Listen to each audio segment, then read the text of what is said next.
Every decaying building has a voice, a language spoken in groans of stressed metal, and the sigh of dust settling on forgotten furniture. Most people hear only silence, or the scuttling of rats. They see only rot and ruin. I hear a story. I see a map of time, etched in water stains and peeling paint. My name is Caleb, and my fixation, as my friend Alex calls it, is urban exploration. It's not just about the adrenaline, though that's part of it. It's about being the last person to witness a place before it's gone forever, to stand in a room where lives were lived and feel the echoes. Alex thinks I have a death wish. He's my best friend, my brother in all but blood, and the designated warrior in our duo. One of these days, Cal, he'd said just last week, gesturing with a half-eaten sandwich, "You're going to find the one floor that can't hold you." What then? He doesn't get it. He sees recklessness. I see meticulous planning. He sees trespassing. I see preservation of memory. Before I ever step foot inside a derelict structure, I've spent weeks, sometimes months, studying it. I hunt down old city blueprints, pore over satellite images, and read archived news articles about its history, its construction, its eventual demise. I know the language of structural fatigue, the telltale signs of imminent failure. I can read a building's bones. My parents are no better than Alex, sending me articles about asbestos and tetanus. They see a promising architect in training squandering his time and risking his future. They don't understand that walking through a skeleton of steel and concrete teaches me more about structural integrity and material failure than any textbook ever could. These places are my real classrooms. Lately, my focus has been the old Blackwood Mill, a 7-story brick behemoth on the industrial canal that's been empty for 50 years. It's the Everest of our city's forgotten places, a place even I have been wary of. The city condemned it decades ago, and every winter another chunk of its cornice seems to shear off and crash into the alley below. But there's a new urgency to my obsession. Alex's firm just moved into a brand new glass and steel office tower built right beside it, so close they practically share a shadow. The developers insisted the mill was stable, that their new foundation wouldn't affect the old one. But last week, on a preliminary scout of the mill's perimeter, I saw something they missed. A fresh fissure, thin as a hair, running diagonally from a 3rd-story window down to the foundation. It wasn't on any of my photos from 6 months ago.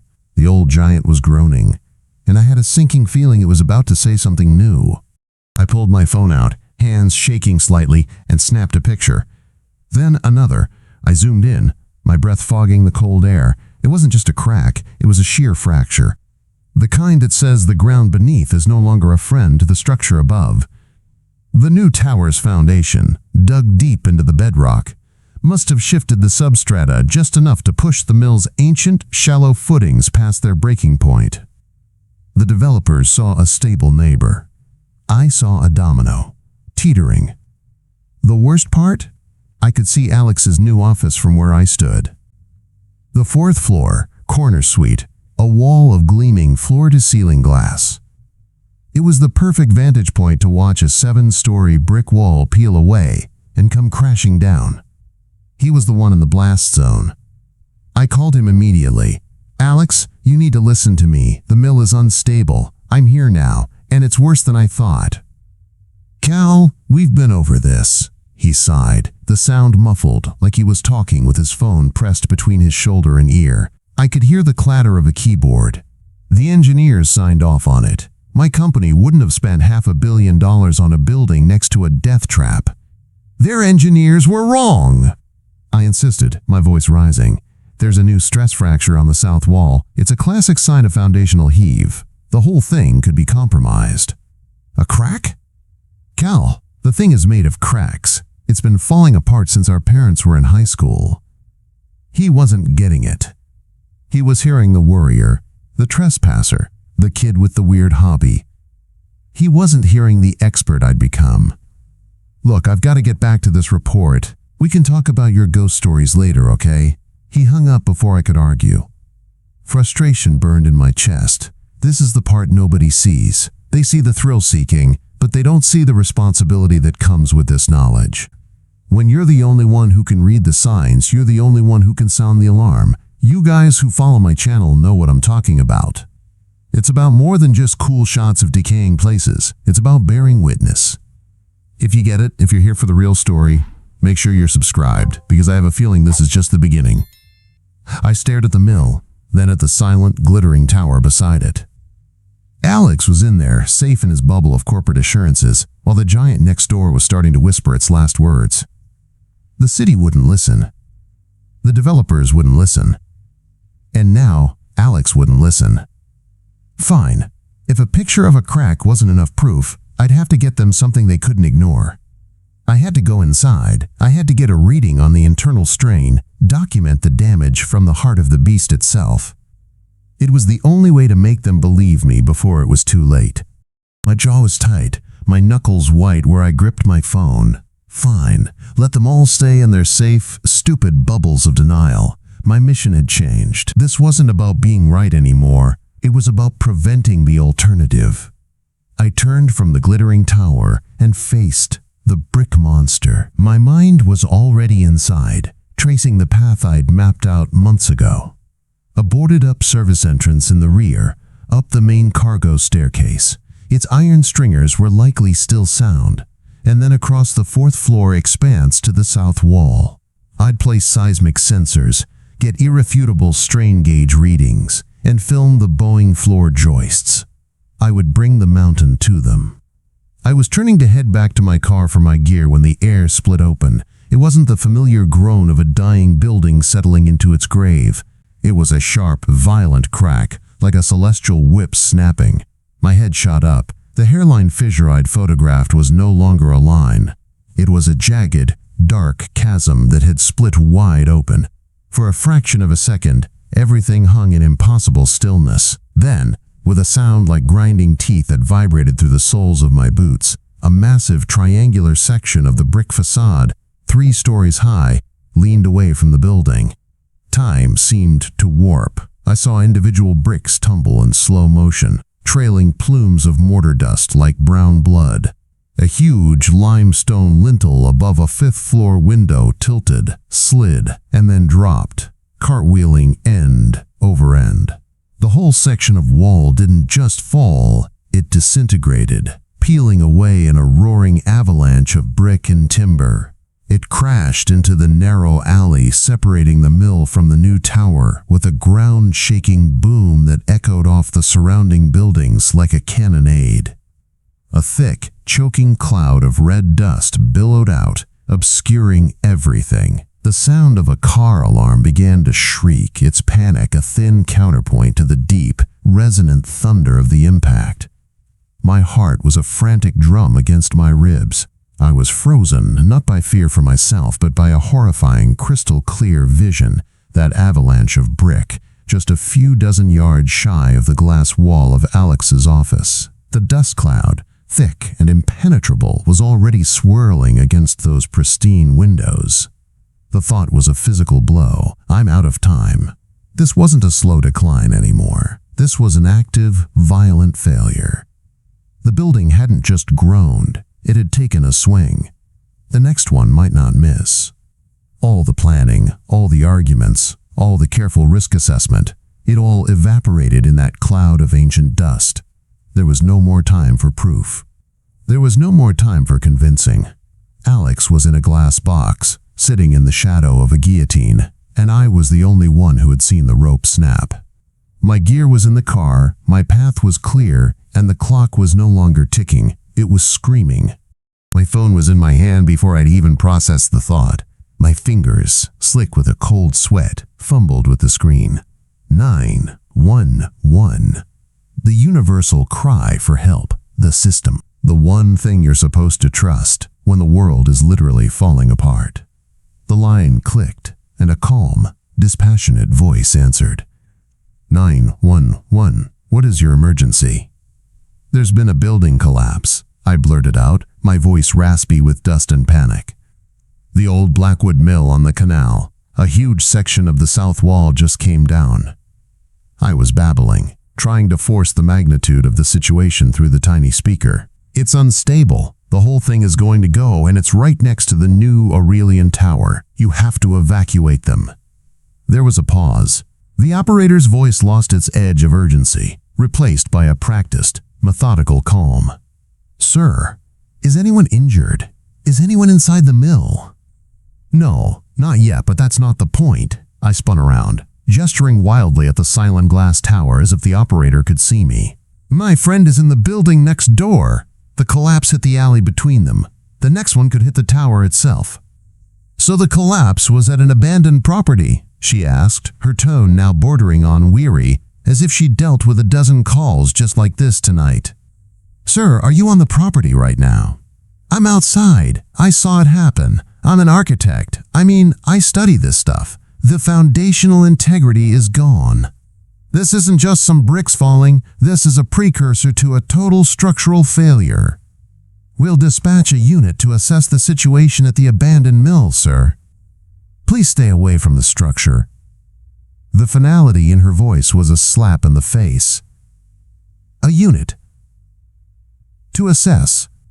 They were going to send a patrol car to write a report about a pile of rubble, while hundreds of people sat next to a ticking time bomb.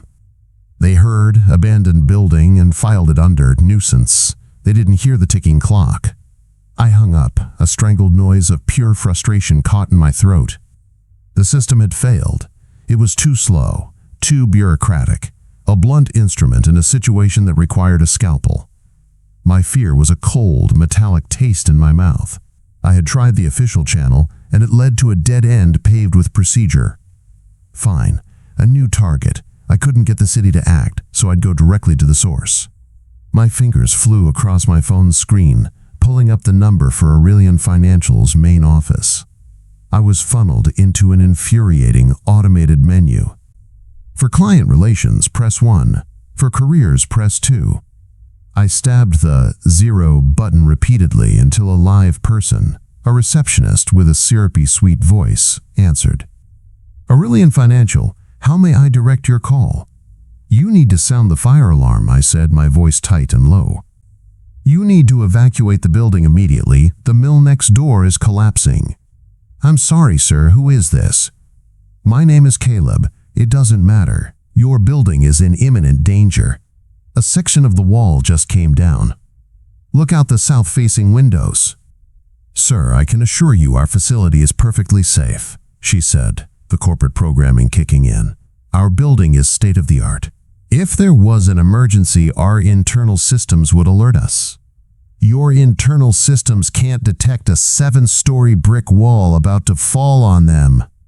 I was practically shouting now, drawing a strange look from a woman hurrying down the street. "Please, just get your building manager. Get someone in charge." "I can pass a message to our security chief, sir," she offered, her tone the one you'd use on a crank caller you were trying to get off the line. "Now, if you'll excuse me." The line went dead. I stared at the phone in my hand, a useless piece of glass and metal. I had done what a responsible person was supposed to do. I had called the authorities. I had warned the people in danger, and in return, I was dismissed, placated, and ignored. The frustration was a physical pressure in my chest, but beneath it, the fear was turning into something else, something cold and sharp. They were all sitting in their safe rooms, looking at their signed-off papers and engineering reports, trusting the systems they'd built. But I was the one standing in the dust, listening to the death groans of a giant. The systems had failed. The adults weren't coming to help. It was on me. I was the only one who knew the truth. I looked at my phone, the screen dark, the silence on the other end of the line louder than the partial collapse had been. They didn't believe me.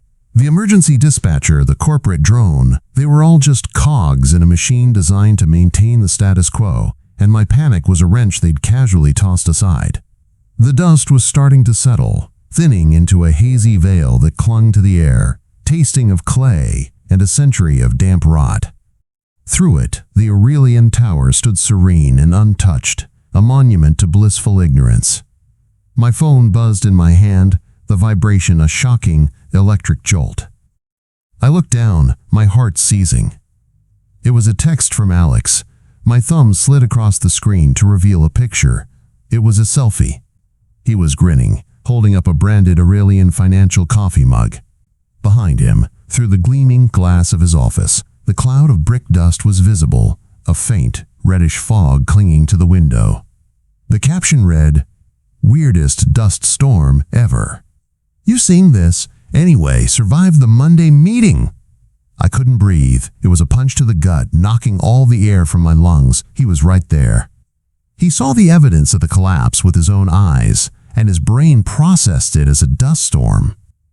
He was looking at the smoke from a cannonball that had just barely missed him and calling it strange weather.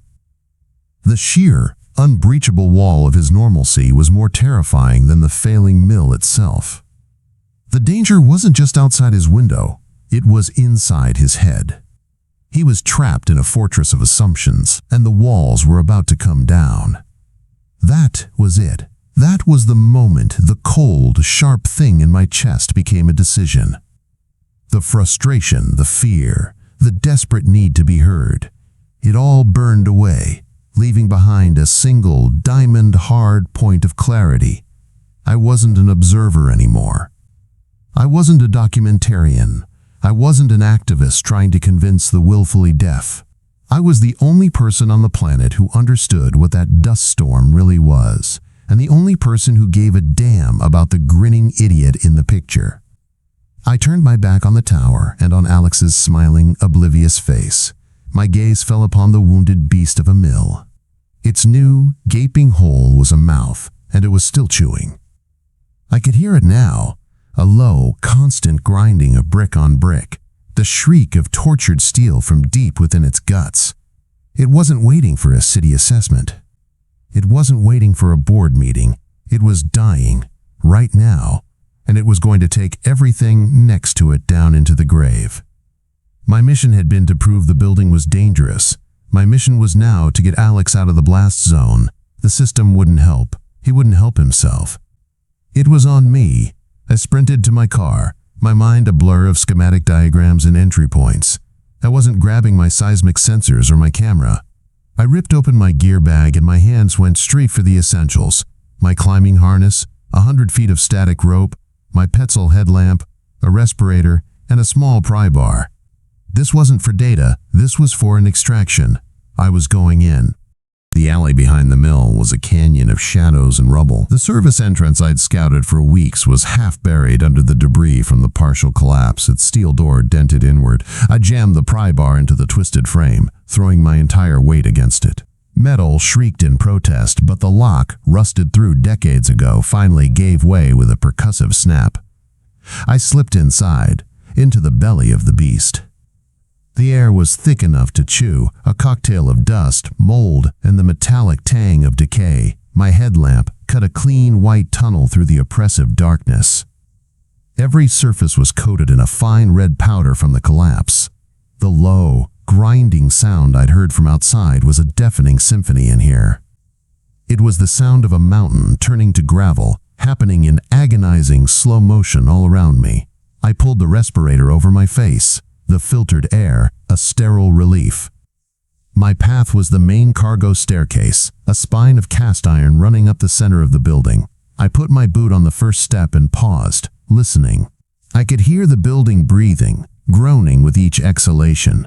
A tremor ran through the floor, a low-frequency vibration that I felt in my teeth. This wasn't the slow settling I knew. This was a series of violent spasms. I took the stairs two at a time, my boots ringing against the iron treads.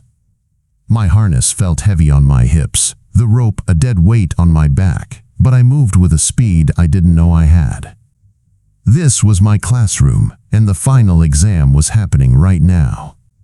I reached the fourth-floor landing and stepped into a vast, cavernous space, a forest of iron support columns holding up the ceiling high above. My light beam danced across shattered windows and piles of rotting debris. The south wall, the one facing Alex's office, was gone. Not the whole wall, but a huge, ragged bite had been taken out of it, opening the interior to the night sky. Through that jagged opening, I could see it. The Aurelian Tower, a grid of warm, lighted squares against the dark. And one of those squares was his. I began to cross the floor, my steps careful and deliberate. The floorboards sagged under my weight, and with every step, a cascade of dust and grit rained down from the ceiling joists above. The grinding noise was loudest here, a constant, hellish chorus of stress and failure. I could feel the building twisting around its central columns, the whole southern half trying to shear away. Then I saw him, through the gaping hole in the wall, across the alley. I had a perfect, unobstructed view into his fourth-floor corner office. The glass wall was like a diorama display case. Alex was standing up, his back to the window, talking on his phone. He was pacing, gesturing with one hand, completely animated, completely safe in his little glass bubble. He was alive. He was right there. My hand went to my pocket for my phone. This was it. I could call him, scream at him to look, to see me, to finally understand the cliff edge he was standing on. My fingers closed around the cold plastic. That's when the sound changed. The grinding didn't just get louder, it unified into a single deafening chord of pure failure. It was the sound of every brick, every timber, every rivet giving up at the exact same instant. The floor beneath my feet didn't tremble, it dropped. A sudden, stomach-lurching fall of a full foot. I was thrown to my knees, my headlamp beam slashing wildly across the room. A massive iron support column 10 yards away began to bow, its rivets popping like gunshots, and then it buckled with a shriek of tearing metal. The ceiling above it sagged, and a crack raced across the expanse of the floor between me and the staircase. My only way out. The giant wasn't just groaning anymore. It was screaming its own death rattle, and it was falling. My phone was useless. The roar of the dying building was an all-consuming physical presence, a pressure wave that vibrated my bones and made thought impossible. There was no calling, there was no explaining. There was only the horrifying, slow-motion ballet of destruction unfolding around me and the image of Alex, safe in his soundproofed world, pacing by the window. He was a dead man on a 2-minute delay. My path to the stairs was gone, a chasm of splintered wood and darkness. Panic, cold and sharp, tried to claw its way up my throat, but my training, the hundreds of hours spent in places just like this, shoved it back down. This was the language I knew. I could read the bones. The central columns were the spine. They would be the last to go. The floor was shearing away from the south wall, peeling back like a lid. I was on the wrong side of the tear. My eyes locked on Alex again. He'd turned, finally, but not toward me. He was looking at the ceiling of his own office, probably hearing the ungodly noise for the first time, a faint rumble through layers of concrete and steel. He looked confused, annoyed, not scared. He wasn't scared. That broke me. That look of casual curiosity on the face of the man I was trying to save. All the meticulous planning, the arguments, the years of being the weirdo with the death wish. It all came down to this. This was the final exam. My obsession wasn't about the buildings. It was about seeing what others didn't. And right now, I was the only one who saw the guillotine blade as it fell. With a guttural yell that was swallowed by the chaos, I scrambled toward the gaping hole in the wall. The floor canted violently and I slid, catching myself on a half-shorn floor joist. My gear. I ripped the static rope from my pack, my fingers working with the practiced muscle memory of 100 practice runs in stable environments. I found a massive iron tie rod, part of the building's original cross-bracing, still anchored deep in the northern half of the structure. It groaned under the strain, but it was thick as my thigh. It would hold. For a moment, I clipped in my harness, my anchor, my only claim on existence. I didn't have a rock. I didn't have anything to throw. My eyes darted around and landed on the pry bar still clipped to my belt. It was 2 feet of solid steel. I unclipped it, my heart hammering a rhythm that was somehow both frantic and perfectly clear. I looked at Alex. He was at the window now, peering out, his face a mask of disbelief. He could see the chaos, but he couldn't comprehend it. He saw a collapsing building. He didn't see me. "Alex!" I screamed, my voice shredded to nothing by the roaring avalanche of sound. He didn't hear me, he just stared, mesmerized. I had to make him see. I had to break him out of the diorama. I took a deep breath, braced myself against the tilting floor, and with every ounce of strength I had, I hurled the pry bar. It spun end over end, a dark projectile against the swirling dust, arcing across the 50-foot gap of the alley. The sound of it hitting the glass wall of his office was a sharp, explosive crack that cut through the low-frequency thunder of the collapse. A spiderweb of fractures instantly bloomed on the pane in front of him. That did it. Alex flinched back as if he'd been shot. His eyes, wide with shock, snapped from the impact point and searched the darkness of the mill. He found me. He saw me. His face went slack, a perfect portrait of dawning horror. He saw his friend, his reckless, obsessive, crazy friend, hanging from a rope inside the very heart of the nightmare. My headlamp, a single, desperate star in a universe of dust and ruin. My arm was outstretched, my finger pointing, jabbing, not at him but away. Run. The confession was in his eyes. The vindication was in his terror. In that single, silent, screaming moment across the alley, he finally understood.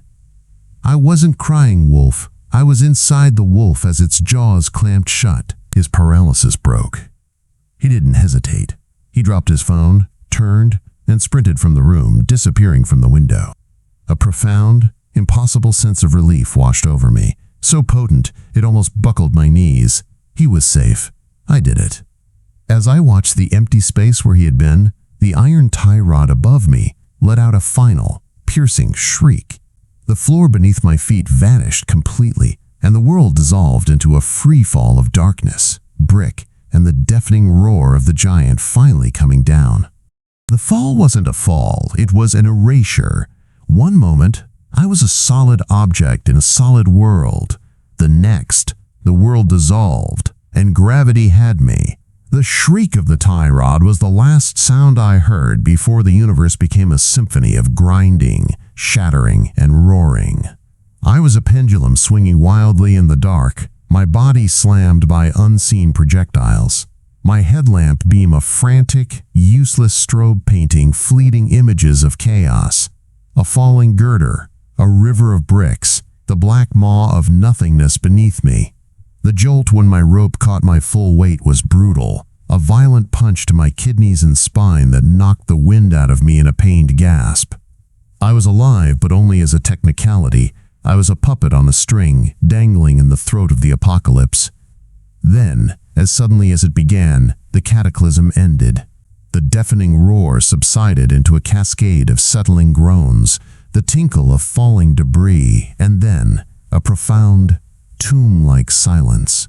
The only sound was the blood rushing in my ears and my own ragged breathing through my respirator. Dust, so thick it felt solid, choked the air. My headlamp cut a pathetic cone through the gloom, illuminating a swirling vortex of red particles. I was hanging in a void. Below me was a newly formed mountain range of shattered concrete, twisted steel, and splintered timber. Above, my anchor, the iron tie rod, was still miraculously holding in what was left of the northern structure. The adrenaline fled my body all at once, leaving a hollow, trembling weakness in its wake. My legs shook uncontrollably. My hands, still gripping the rope, were numb and useless. He got out.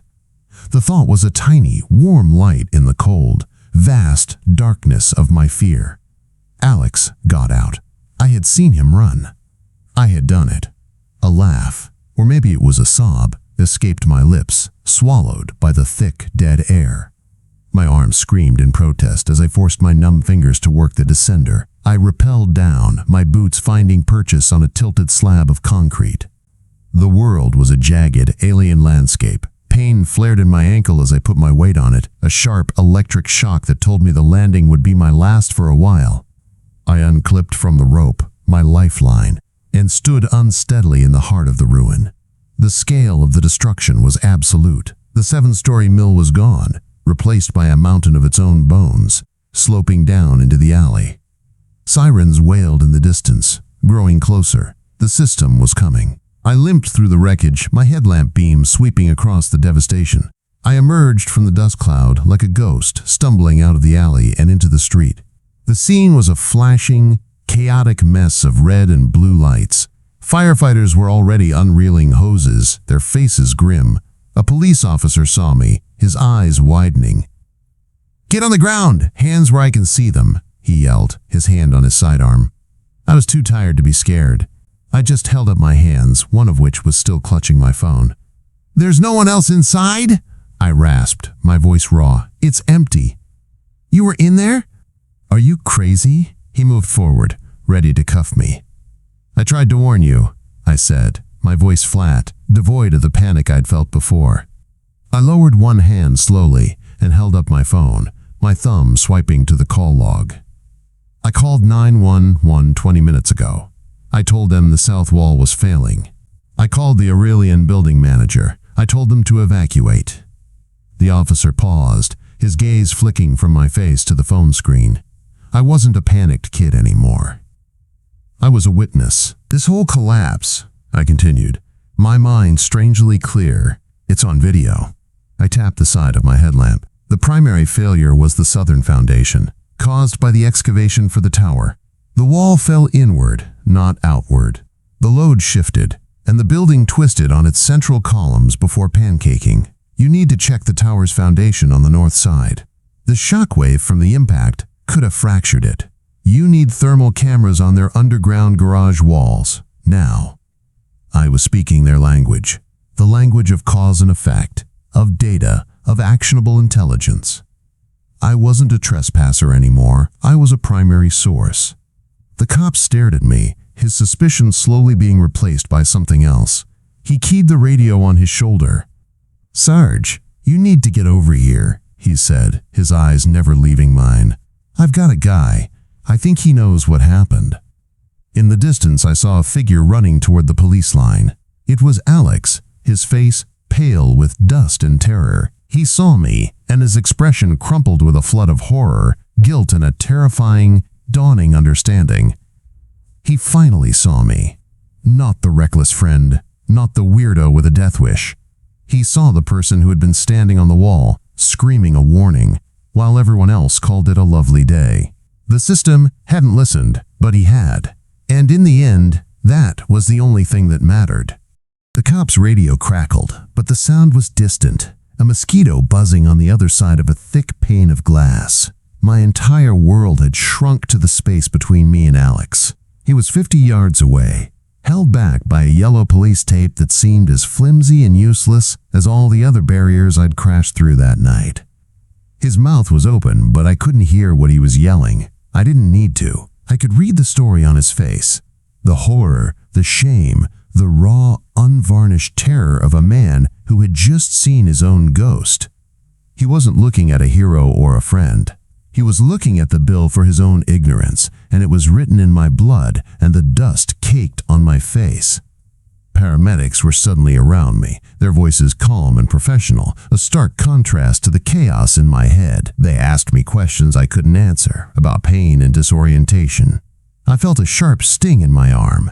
My busted ankle throbbed in time with the flashing lights. As they loaded me onto a stretcher, my headlamp, still strapped to my forehead, slid over my eyes. Its beam cut a swath through the flashing lights and chaos, and for a second, it landed right on Alex's face. In that instant, I saw it all. The vindication I thought I wanted felt like swallowing ash. I had been right, and it had cost me everything. The hospital was a different kind of ruin. Aseptic, white, and humming with the quiet machinery of life support. My leg was in a cast, my body a roadmap of bruises I was only just beginning to feel. Alex and my parents sat in uncomfortable plastic chairs by my bed. They had the hushed, reverent tones of a funeral parlor. My parents, who had sent me articles on tetanus, now just stared at me, their faces etched with a fear that had finally, horribly, been realized. Alex was worse. He couldn't look at me, not directly. He just stared at my cast, his hands clenched in his lap. "The engineers from my firm, they're with the city," he said to the floor. "They're looking at the foundation of our tower. You were right. The shockwave, it caused microfractures." He finally looked up, his eyes swimming with a misery that was almost unbearable to witness. "They evacuated the building." Because of you." I didn't say anything. What was there to say? I told you so. The words felt petty, childish. The thrill of being right, the core of my obsession, had been burned out of me in the fall. I was just tired, a deep cellular exhaustion that had nothing to do with my injuries. They left late that night, promising to be back in the morning. The silence they left behind was worse than their stilted conversation. It was a vacuum, and the sounds of the dying mill rushed in to fill it. The rhythmic beep of my heart monitor was the pop of rivets. The low hum of the ventilation system was the grinding of brick on brick. I closed my eyes, but I saw the floor dropping away, the dark chasm opening up. I felt the gut-lurching freefall, the brutal snap of the rope. Sleep, when it came, wasn't a relief. It was a return. I was back in the dark, the air thick with red dust. I hurled the pry bar, but this time my arm was weak. It fell short, clattering uselessly into the alley below. I screamed Alex's name, but no sound came out. He just stood there at the window, smiling at his phone, as the wall behind me dissolved into an avalanche. I was falling, but I was also watching him, trapped behind the glass, about to be erased. I woke up with a strangled gasp, my hands gripping the hospital sheets, my heart hammering against my ribs with the same frantic rhythm from the collapse. I stared into the sterile darkness of the room, my breath coming in ragged pants. The joy was gone. My fixation, my beautiful, intricate language of decay, had been corrupted. I used to walk into these places and feel a sense of reverence, of connection to the past. I saw the beauty in the rot. Now, I knew what the groans of stressed metal really meant. It wasn't a story, it wasn't a map of time. It was a threat, a promise of violence. The bones of the buildings I loved didn't whisper history anymore. They screamed, and I was afraid I would never be able to unhear it. The skill that had defined me, that had saved my best friend, had become my own personal ghost, destined to haunt every quiet room, every groaning floorboard for the rest of my life. 2 days later, the suits came. There were 2 of them, a man and a woman, their expensive wool coats looking out of place in the sterile hospital corridor. They moved with the frictionless confidence of people who navigated the world with a checkbook and a team of lawyers. Alex, who had been sitting vigil by my bed, stood up as they entered, his body tensing into a protective stance. "Mr. Thorne," the woman said, her voice smooth and polished, like a river stone. "I'm Eleanor Vance, General Counsel for Aurelian Financial. This is Mark Coulson, our Chief of Operations. We were so sorry to hear about your accident. We've come to express our sympathies and to see how we can help." The word "help" was delivered with the careful precision of a bomb disposal expert. They were here to put out a fire. I was the fire. "You can start by telling me if you got my message," I said. My voice was a dry rasp. Every conversation felt like it was scraping my throat raw. Vance's practiced smile didn't waver. "I'm afraid things were quite chaotic that evening. We're still reviewing all communications, but I can assure you." I called your main switchboard. I cut in, my eyes fixed on Coulson, the operations chief. I spoke to a receptionist. I told her the mill was collapsing and to evacuate the building. She said she'd pass a message to your security chief. I paused, letting the silence hang in the air. Did he get it? Coulson shifted his weight, the first crack in his corporate armor. As Ms. Vance said, it was a confusing situation. It wasn't confusing. It was simple. I said your building was in danger. You did nothing. My gaze flickered to Alex, who stood like a stone sentinel by the window. The system you trust, your state-of-the-art internal alerts? They failed. Your people failed. You failed. Vance stepped forward, taking control. "Mr. Thorne, Caleb, we understand you're upset. You've been through a traumatic ordeal. That's why we're here. We want to make sure your medical expenses are completely taken care of. And we'd like to offer a settlement to compensate you for your pain and suffering, so you can focus on your recovery without any financial worries." It was exactly what I expected. Hush money. A check to make the inconvenient witness go away. A year ago, the rebellious part of me might have taken it and laughed all the way to the bank. But I wasn't that person anymore. The fall had burned him away. I have the entire collapse on video, I said quietly. The air in the room changed. The hum of the IV drip suddenly seemed loud. My headlamp, I continued, gesturing toward the bag of my personal effects the nurse had brought in. It records high-definition video and audio. It recorded the sound of the initial facade failure. It recorded my 911 call. It recorded my call to your receptionist. It recorded the sound of the support columns buckling, the floor shearing away. It recorded me throwing a pry bar at your billion-dollar tower to save my friend's life because your warning systems are a joke. Vance's face was a mask, but I saw the flicker of panic in Coulson's eyes. He knew what a video like that would do to their stock price, to their reputation. I have irrefutable proof that the foundational excavation for your tower directly caused the collapse, I said, my voice gaining strength. I was back in my element. This was the language of data, of cause and effect. I can show the precise moment of torsional failure. I can prove your engineers were negligent. I can prove your entire corporation ignored a direct, credible, real-time warning. And you want to offer me money? I let out a short, harsh laugh that turned into a cough. Alex put a hand on my shoulder. Cal. I shook my head, my eyes locked on the two suits who were now looking at me not as a victim, but as a threat. I don't want your money, I said. Accountability isn't a number on a check. Vance finally spoke, her voice losing its manufactured warmth. What is it you want, Mr. Thorne? You're going to publicly fund an independent, citywide audit of every condemned structure that stands within 150 feet of new construction. You're going to pay for the retrofitting of any site deemed at risk. And you're going to work with the city to establish a new regulation. We'll call it the Blackwood Protocol. It will mandate third-party seismic monitoring on all adjacent historical structures during any deep excavation. It's the system that should have existed before your people put a glass box next to a time bomb. They stared at me, speechless. They had come with a checkbook to solve a problem. They didn't realize I was here to give them the solution. You'll announce it at a press conference. I finished, my energy fading. And you'll say my name. You'll say you were warned. You'll tell the truth. Coulson looked at Vance, his expression desperate. She held my gaze for a long moment, the gears turning in her mind. She wasn't a lawyer anymore. She was a mathematician, calculating the cost of a PR nightmare versus the cost of systemic change.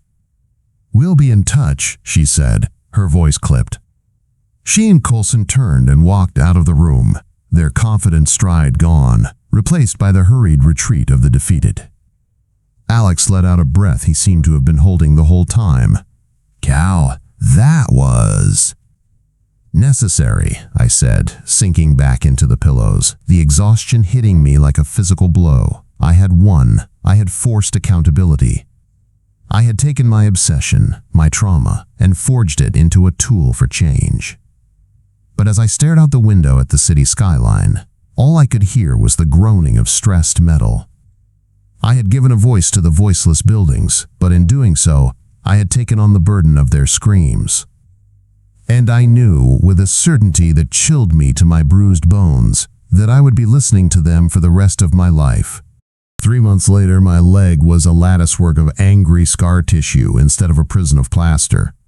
The cane I used was a constant, clicking reminder of the fall. The city, nudged by the threat of my headlamp footage and the full weight of Aurelian's legal team, had its pound of flesh.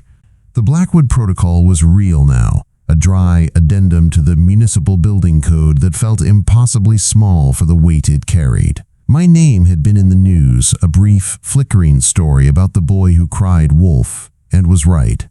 Then, as it always does, the world moved on. I hadn't. My new classroom was a beige office with 2 ficus plants and a therapist named Dr. Sharma. She tried to give me tools to anchor myself in the present. Name 5 things you can see, Caleb. 4 things you can feel. But sometimes the low hum of the air conditioner would sound like distant grinding, and I'd feel the phantom jolt of the rope snapping taut against my spine. The ghosts of the mill had followed me out of the dust cloud and taken up residence behind my eyes. I told her I could still hear the building screaming.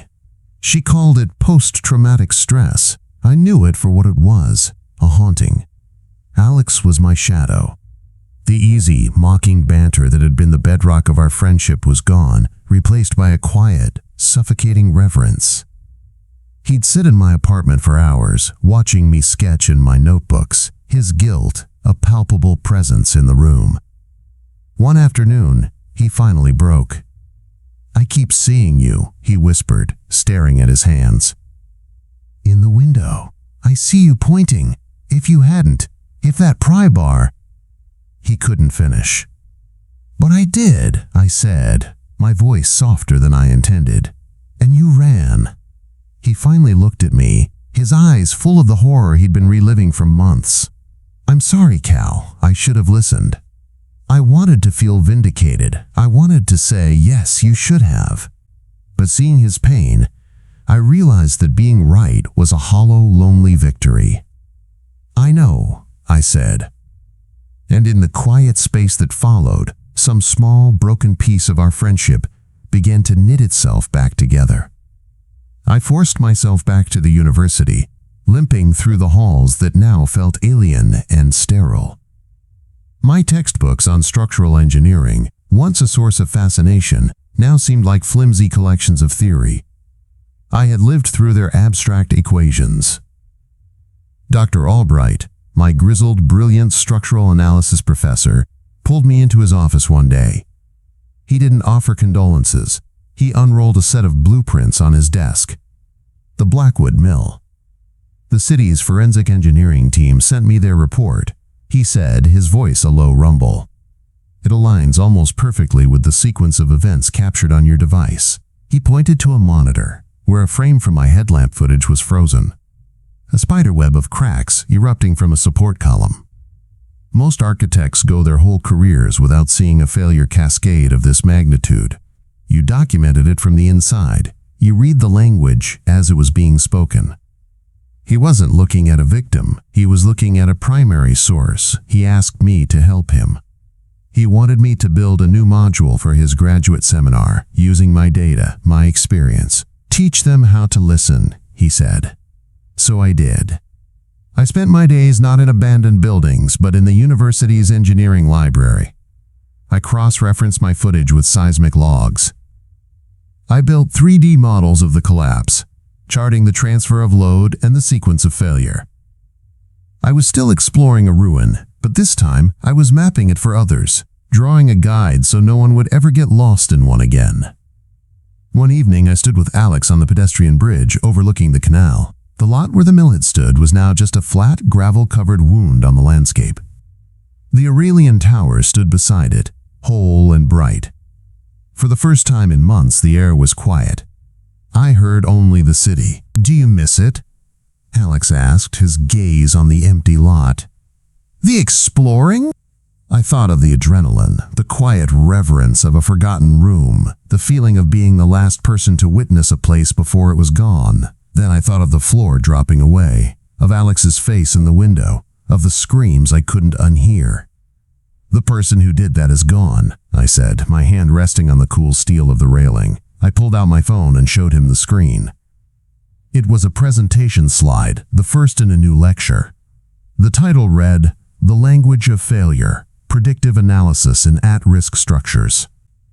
"I'm still listening," I told him, my voice steady, "but I'm not just bearing witness anymore, I'm translating."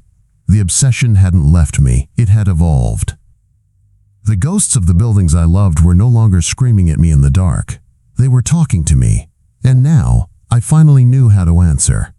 The lecture hall was packed, not with thrill seekers, but with the next generation of architects and engineers. The kids who, like me, had once seen buildings as just lines on paper. My cane leaned against the lectern, a silent testament to the gap between theory and reality. My heart wasn't hammering with adrenaline like it used to in the belly of a derelict factory. This was a different kind of electricity, a low, steady hum of purpose. In the third row, Alex sat watching me, his expression open and attentive. He was my anchor, my ground truth, the living reminder of why I was here. My gaze swept over the students. I saw my younger self in their faces, eager, confident, oblivious to the stories that buildings told when no one was listening. I used to think my obsession was about being the last one to hear a place's final words. I was wrong. It was about learning the language so I could translate it for everyone else. The fall didn't break me. It cracked me open. The ghosts of the Blackwood Mill were still with me, but they weren't screaming anymore. Their groans had become a kind of grammar, the foundation of the new language I was here to teach. I clicked the remote in my hand. The first slide illuminated the large screen behind me. It was a picture I had taken weeks before the collapse. The Blackwood Mill in the late afternoon sun, majestic and doomed. Overlaid on the image were the words I had shown Alex on the bridge, the language of failure, predictive analysis in at-risk structures. Every decaying building has a voice, I began, my voice clear and steady in the quiet hall. Most people hear only silence. I'm here to teach you how to listen. Not for the history, not for the ghosts, but for the warnings. I took them through it all. The seismic data, the foundational heave, the telltale progression of stress fractures. I showed them my headlamp footage, the raw, terrifying reality of a torsional failure cascade. I didn't just show them the collapse. I showed them the whispers that came before the scream. I had translated the mill's death rattle into a textbook, its final moments into a lesson that would build safer cities. My fixation had found its true purpose, not in the thrill of the trespass, but in the responsibility of the survivor. I was no longer just a witness to the ruins. I was their interpreter. Looking out at the sea of faces, I thought about all of you who have followed my journey from the beginning. You saw the obsession, the arguments, the moment it all went wrong. You saw me stand in the dust and try to make them listen. This lecture, this new life, is the final chapter of that story. The work isn't about the fall anymore. It's about the climb. It's about making sure no one else has to learn this language the hard way. My journey into the dark places isn't over. It's just moved from the ruins to the classroom. The mission is still the same, to bear witness. So if you've been here for the real story, if you believe these places have something to teach us, and you want to keep listening with me, make sure you like and subscribe. The lesson is just beginning.